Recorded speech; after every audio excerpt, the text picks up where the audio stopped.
जश्न भले टीआरएस खेमे में है, लेकिन झटका भी उसे ही लगा है। ग्रेटर हैदराबाद नगर निगम चुनाव में केसीआर की पार्टी वैसे तो सबसे बड़ा प्लेयर बनकर उभरी है, लेकिन चुनाव ओवैसी बनाम बीजेपी हो गया। बीजेपी ने इस चुनाव के जरिए दक्षिण के सियासी समंदर की गहराई नापी, वहां की फिजा में लोगों का मूड भांपा, दक्षिण भारत में लोकतांत्रिक विस्तार का तापमान जाना। लेकिन स्ट्राइक रेट में ओवैसी की पार्टी एआईएमआईएम ने सबको मात दे दी। 150 सीटों वाली हैदराबाद नगर निगम चुनाव में हार के भी जीत का जश्न मनाने वाली बीजेपी यूं तो मैदान में उतरी थी टीआरएस को चुनौती देने के लिए, लेकिन जमीन पर उसकी लड़ाई हुई असदुद्दीन ओवैसी की एमआईएम के साथ। अब एमआईएम ने तो अपनी सीटें बचा ली, लेकिन बीजेपी ने जो भी संख्या हासिल की वो टीआरएस के किले में भेद लगा करके, सेंध लगा करके। जाहिर है चिंता अब टीआरएस को है कि अगले विधानसभा चुनाव में उसका क्या हो सकता है, लेकिन बीजेपी के लिए ये किसी अच्छी शुरुआत से कम नहीं है। 150 वार्डों वाले ग्रेटर हैदराबाद नगर निगम चुनाव में ओवैसी की पार्टी ने 51 प्रत्याशी उतारे, यानी स्ट्राइक रेट 80% से भी ज्यादा रही।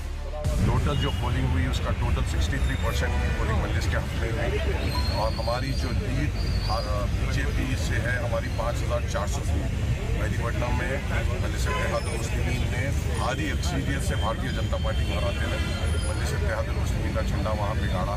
मैं शुक्रगुजार हूँ तमाम मेहदीपट्टनम की आवाम का, जिन्होंने सदर मजलिस की आवाज़ पे लब्बैक कहा।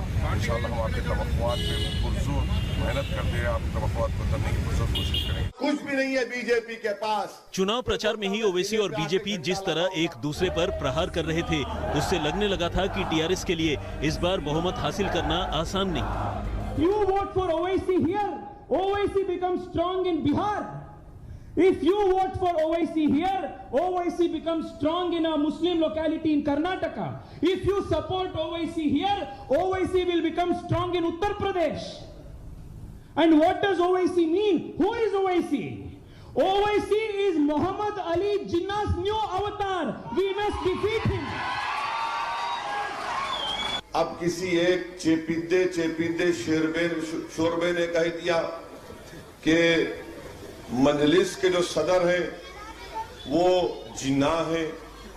आप ये देखिए कि इलेक्शन बल्दिया का हो रहा है, ना बरखी के बारे में बात, ना लाइट या स्कूल का इंतजाम के बारे में बात। अगर इन तमाम लोगों को कोई मर्द नजर आता है तो असदुद्दीन ओवैसी नजर आता है।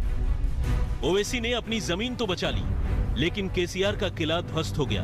2016 में हुए ग्रेटर हैदराबाद नगर निगम चुनाव के नतीजों पर गौर करें तो टीआरएस ने 150 वार्डों में से 99 वार्ड में जीत हासिल की थी, जबकि असदुद्दीन ओवैसी की पार्टी एआईएमआईएम को 44 वार्ड में जीत मिली थी। वहीं बीजेपी 4 नगर निगम वार्ड में जीत दर्ज कर सकी थी और कांग्रेस को महज 2 वार्डों में ही जीत मिली थी, जबकि टीडीपी को 1 वार्ड में जीत हासिल हुई थी। हालांकि इस बार किसी भी पार्टी को बहुमत नहीं मिला, लेकिन इस लड़ाई से बंगाल की लड़ाई की झलक देखने को मिल रही है। बंगाल की जंग में ओवैसी की एंट्री हुई तो ममता के लिए हैट्रिक लगाना आसान नहीं। चित्रा त्रिपाठी, आशीष पांडे के साथ आशुतोष मिश्रा, हैदराबाद आज तक। नमस्कार, मैं हूं अंजना ओम कश्यप। हमें उम्मीद है ये वीडियो आपको पसंद आया होगा। लेटेस्ट खबरों के लिए यूं ही देखते रहिए आज तक और इस वीडियो के पसंद आने पर लाइक, शेयर एंड सब्सक्राइब करना ना भूलें।